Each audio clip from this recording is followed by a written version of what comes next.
keeping it for to save a seat.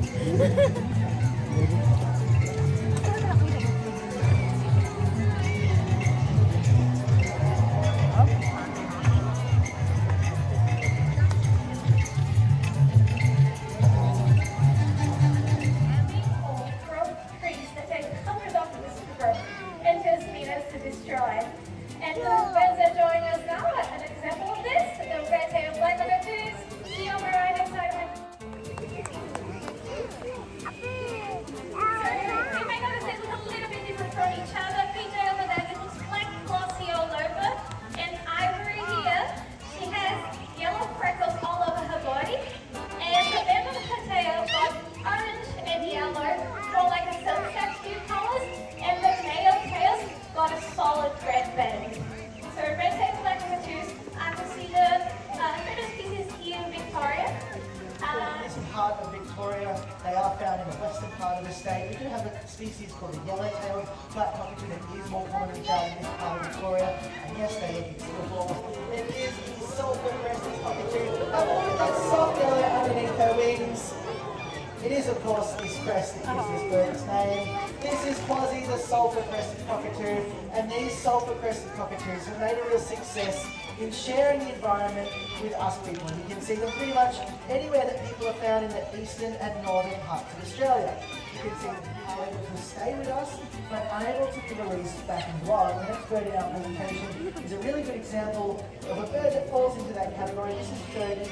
Fergie is a long-billed corella, and her beak is a little bit longer than a normal long-billed corella, but when she first came to us, it was extra toes, the hips, everything to do with the legs is a really good one just to ask her to turn around because of that pivoting motion. But foot health is really important for these birds as well, and parrots especially are susceptible to a number of different illnesses in their feet, and having a look at the foot of a parrot who doesn't want you to look at their feet can be quite difficult. But with Fergie, we can ask her, Fergie, can I see your right foot? Thank you. How about your left foot? Left foot?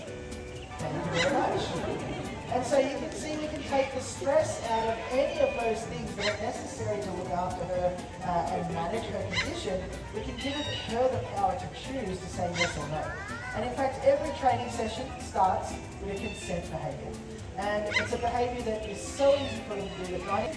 That's absolutely fine. That's a really clear way that Fergie is able to tell us that she doesn't want to do any participate. It's kind of like if your boss called you up in the morning and said, Now on the ground. Today, have a look at his beautiful colours. The colours that just not look at actually really important, so they camouflage.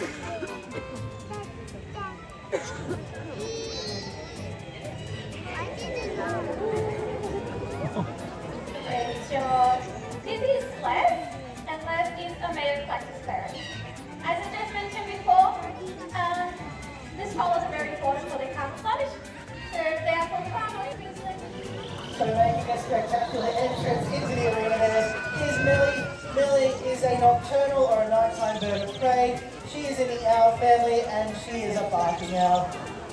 When you see Millie, you can see she's a very beautifully drab, plain colour-coloured. That's for a very good reason. Now these birds, unlike the eclectus parrots that are built to stay nice and high in the forest where they're found, these birds are built to stay nice and close to the trunks of the trees, where they'll use those tones to blend in with camouflage, nice and close to the wooden trunks of those trees. Now they're trying to hide away or camouflage from not only predators, but also from prey. Are those big, beautiful yellow eyes? These birds have incredible vision, but they do see the world only in black and white. They've given up their ability to see in colour, but in doing that's things like rodents such as rats and mice, possums and gliders. And when they spot their food, they'll launch out of their hiding spot. See, I've been working with Millie a little bit behind the scenes. Gabby hasn't actually seen this out there, and let's see if she'll show us just how agile she is. But that time worked perfectly. So you can see she is very, very agile, and at the last moment she'll throw those feet forward and she'll use those sharp claws or talons. That's a happy noise for a barking owl. That's the noise she's making when she's getting some of her favourite food. If she was in hunting mode, she would be completely sucking. But the other call they make is a little bit more unexpected, and that's the noise of barking out a bird-like sounding scream. If you can imagine it out there, it's a very human sounding scream. His name is Bernice the Black Breasted Possum. And so, as you can see, she has very large wings, a relatively small body, able to do exactly what she's doing now, which is just to stay down, or stay up in the air rather, there we go, you saw that. Riding those thermal currents with their wings outstretched, burning very little energy, but staying up in the air for hours and hours and hours. But unusually, in the daytime rumblings, these birds are quite comfortable down here on the ground, as you can see.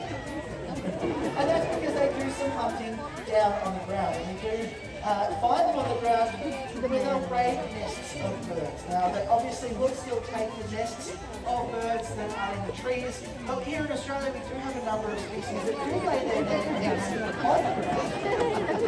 So that's what birds are. There you go, you've done that. You can take the egg if you like. So what you see there is pretty good trick.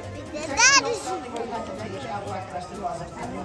It's something that they all learn how to do. From the moment they hatch out of their own egg, they know that